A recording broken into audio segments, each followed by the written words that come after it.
Hi ಎಲ್ಲರಿಗೂ ನಮಸ್ಕಾರಗಳು. Welcome back to Shweta blogs Kannada. ಈ ಒಂದು ಮಿನಿ ಬ್ಲಾಗ್ ಬಂದು ಶನಿವಾರದ ಒಂದು ಮಿನಿ ಬ್ಲಾಗ್ ಆಗಿರುತ್ತೆ. ಇನ್ನು ಶನಿವಾರ ನಿಮಗೆಲ್ಲ ಗೊತ್ತಿರೋ ಹಾಗೆ ಅಮಾವಾಸ್ಯೆ ಆಗಿರುತ್ತೆ.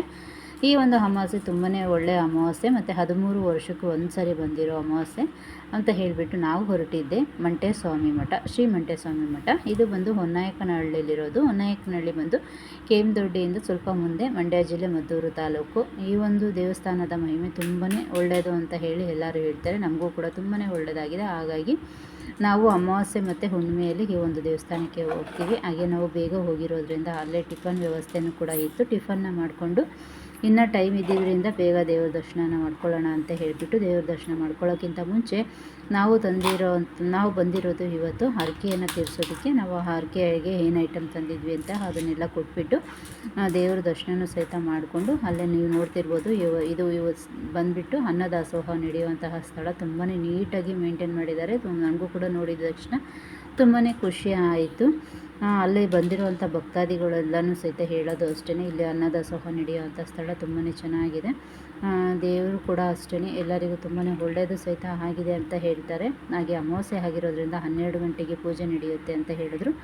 ಅಮಾವಾಸ್ಯೆ ಅಂತಲೇ ಅಲ್ಲ, ಇಲ್ಲಿ ಸೋಮವಾರ ಶುಕ್ರವಾರನೂ ಅಷ್ಟೇ 12 ಗಂಟೆಗೇ ಅಂತೆ ಪೂಜೆ ನಡೆಯೋದು. ನಾವು ಬೇಗ ಬಂದುಬಿಟ್ಟಿದ್ವಿ ಅಂತೇಳಿ ಸ್ವಲ್ಪ ಹೊತ್ತು ವೆಯ್ಟ್ ಮಾಡಿ ದೇವ್ರ ದರ್ಶನ ಎಲ್ಲ ಮುಗಿಸ್ಕೊಂಡು ಫೈನಲಿ ಇನ್ನು ಟೈಮ್ ಆಯಿತು. ಒಳಗಡೆ ಪೂಜೆ ಎಲ್ಲ ಆಗಿದ್ದಾದಮೇಲೆ ಈ ರೀತಿ ಬಂದು ಹೊರಗಡೆನೂ ಸಹಿತ ಬಸಪ್ಪನಿಗೆ ಪೂಜೆನ ಮಾಡ್ತಾರೆ.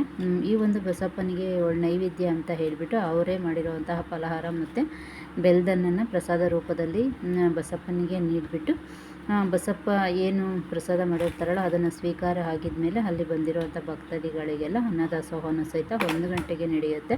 ಮತ್ತು ಇದೇ ಊರಲ್ಲಿ ಅಂಗನವಾಡಿ ಕೇಂದ್ರದ ಮಕ್ಕಳಿಗೂ ಕೂಡ ಇಲ್ಲಿ ಪ್ರತಿದಿನ ಮಧ್ಯಾಹ್ನದ ಭೋಜನವೂ ಸಹಿತ ಇರುತ್ತಂತೆ. ಕೇಳಿ ತುಂಬಾ ಖುಷಿ ಆಯಿತು. ಅದೆಲ್ಲ ಆಗಿದ್ಮೇಲೆ ಈ ಕಡೆ ಹೊರಗಡೆ ಬಂದರೆ ಈ 3 ಗದಿಗೆ ಮೇಲೆ ಕಡಲೆಪುರಿನ ಹಾಕಿರ್ತಾರೆ. ಹೇಗಂತ ಹೇಳಿಬಿಟ್ಟು ಹೇಳ್ತಾರೆ, ಕೇಳೋಣ ನೋಡಿ.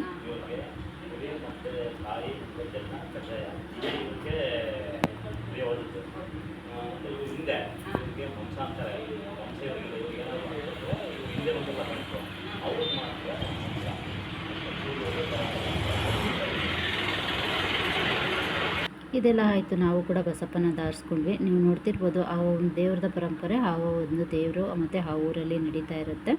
ಹಾಗೆ ಇನ್ನು ಫೈನಲಿ ನಾವು ಬಂದಿದ್ದೆ ಊಟಕ್ಕೆ ಅಂತ ಹೇಳ್ಬೋದು. ತುಂಬಾ ಜನ ಇದ್ದರು. ನಾವು ಕೂಡ ಅದೇ ಲೈನಲ್ಲೇ ಕೂತ್ಕೊಂಡು ಫಸ್ಟ್ನೇ ಪಂಕ್ತಿಲೇ ಊಟನ ಮುಗಿಸ್ಕೊಂಡು ಬಂದ್ವಿ. ಊಟ ಅಂತೂ ತುಂಬಾ ಚೆನ್ನಾಗಿತ್ತು.